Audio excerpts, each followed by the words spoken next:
वो कहते हैं ना कि कोई भी काम छोटा या बड़ा नहीं होता, काम तो सिर्फ काम होता है जिसे अगर लगन और मेहनत से किया जाए तो इंसान क्या कुछ हासिल नहीं कर सकता। और इसी का जीता जागता सबूत है एडिडास और प्यूमा ब्रांड, जो आज अपनी प्रोडक्ट क्वालिटी और कंफर्ट के लिए लोगों की पहली पसंद बना हुआ है। दोस्तों, आपको ये बात जान करके हैरानी होगी कि जिस एडिडास या फिर प्यूमा ब्रांड के प्रोडक्ट के ऊपर आप आंख बंद करके भी विश्वास कर लेते हैं, उसकी शुरुआत एक छोटी सी लॉन्ड्री से हुई थी और इसकी स्थापना जर्मनी के एडोल्फ डसलर और रुडोल्फ डसलर ने की थी, जिनका निक नेम एडी और रूडी था। एक्चुअली एडी और रूडी दोनों ही सगे भाई थे और उनके पिता जर्मनी के एक छोटे से शू फैक्ट्री में जूते सिलने का काम करते थे और उनकी माँ भी थोड़े एक्स्ट्रा पैसों के लिए एक छोटे से कमरे में लॉन्ड्री चलाती थी।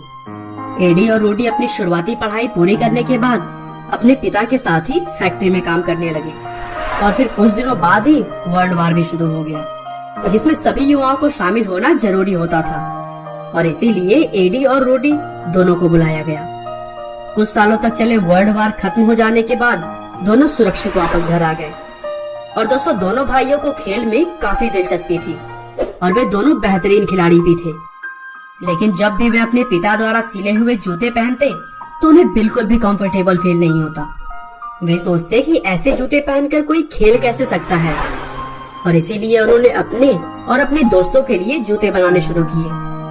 और जब उन्होंने देखा कि उनके द्वारा बनाए गए जूते लोगों को बहुत पसंद आ रहे हैं, तो उन्होंने अपने माँ की लॉन्ड्री से ही जूते बनाने का फुल टाइम बिजनेस शुरू कर दिया। धीरे धीरे उनके द्वारा बनाए गए जूते लोगों तक पहुँचने शुरू हो गए और फिर 1924 में दोनों ने मिलकर डॉसलर ब्रदर्स नाम का एक कंपनी खोला।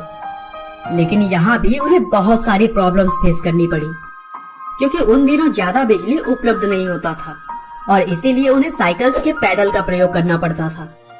लेकिन दोस्तों, अगर इरादे पक्के हो तो कोई भी राह नामुमकिन नहीं होती और यही हुआ दोनों भाइयों के साथ भी। धीरे धीरे उनका बिजनेस बढ़ता चला गया, लेकिन उनके इस बिजनेस को असली सफलता 12 साल बाद 1936 के समर ओलंपिक में मिली, जब कैसे भी करके एडोल्फ डसलर ने उस समय के स्टार स्प्रिंटर ओवेंस को अपना जूता पहनाकर खेलने को राजी कर लिया। और पता है, उस ओलंपिक में ओवेंस ने कुल 4 गोल्ड मेडल भी जीते।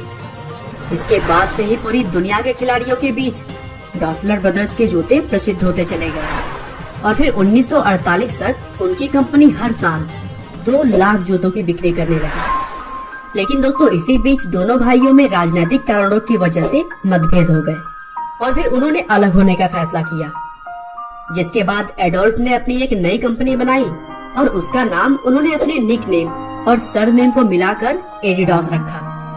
और दूसरी तरफ भाई रुडोल्फ ने भी रूडा नाम की एक कंपनी खोली, जिसका नाम उन्होंने कुछ ही समय बाद बदलकर प्यूमा कर दिया।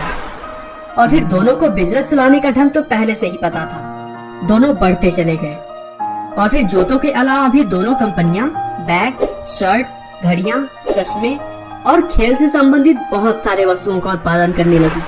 और आज के समय में दोनों ही कंपनियां विश्व की सबसे बड़ी स्पोर्ट्स वियर कंपनियों में गिनी जाती है। तो दोस्तों, देखा ना आपने, किसी ने भी यह नहीं सोचा था कि जूते सिलने वाले के 2 लड़के आज अपनी काबिलियत के दम पर हमें यह सोचने को मजबूर कर देंगे कि अगर इरादे पक्के हो तो कोई भी राह नामुमकिन नहीं होती। मुझे उम्मीद है कि एडिडास और प्यूमा ब्रांड की यह स्टोरी आपके लिए प्रेरणा का स्रोत बनेगी और साथ ही आपको जज्बा देगी कुछ कर दिखाने का, नई ऊंचाइयों को छूने का। आपका बहुमूल्य समय देने के लिए बहुत बहुत धन्यवाद। इस वीडियो को लाइक करके आप हमारा मनोबल बढ़ा सकते हैं।